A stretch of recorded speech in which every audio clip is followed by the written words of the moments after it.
ভরা রূপনারায়ণ নদের প্রবল স্রোতের মধ্যেই চলছে খেয়া পারাপার। হুগলির খানাকুলের পানশিউলি থেকে পশ্চিম মেদিনীপুরের কেজুরি এবং হাওড়ার উত্তর ভাটোরা পর্যন্ত নৌকায় যাতায়াত করছেন নিত্যযাত্রী ও স্কুল পড়ুয়া ছাত্রছাত্রীরা। স্রোতের টানেই যে কোনো মুহূর্তে ঘটতে পারে বড় দুর্ঘটনা। নেই কোনো নিরাপত্তা ব্যবস্থা, এমনকি লাইফ জ্যাকেটও নেই। নদী সংযোগস্থলে বাঁশের সেতু ভেঙে যাওয়াতেই বাধ্য হয়ে চলছে এই ঝুঁকিপূর্ণ যাতায়াত। 3 জেলার মানুষ এখন ভরসা রাখছেন জীবনের ঝুঁকি নিয়ে এই খেয়া পারাপারের উপরেই। এখন দেখুন সেই চিত্র।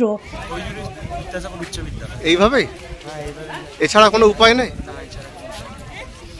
এখন তো ভরা বর্ষা, জল আর একটু বেড়ে গেলে, জল যদি বেশি হয়ে যায় তখন আর যাবো না, ওই জন্য এখন চলে যাচ্ছি।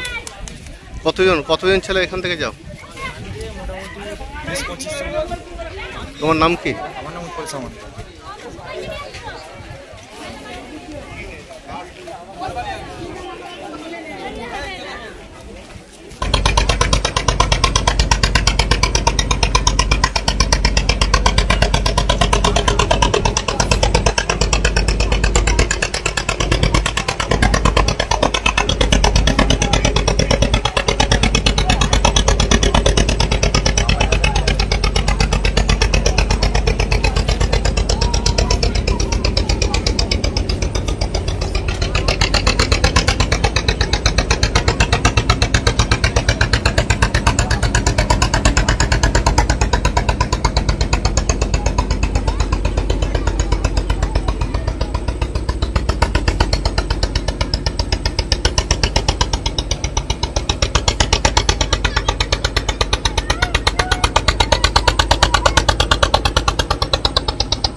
নিউনুর সোফা সেন্টার। এখানে সমস্ত রকম সোফা পাইকারি ও রিটেলে বিক্রয় করা হয়। সমস্ত সোফা নিজস্ব কারখানায় তৈরি করা হয়। প্রোপাইটার হানিফ হোসেন খাঁ ও রুহুল হোসেন খাঁ, বড়ডোঙ্গল হাটতলা সিনেমা হলের সন্নিকটে, হুগলি।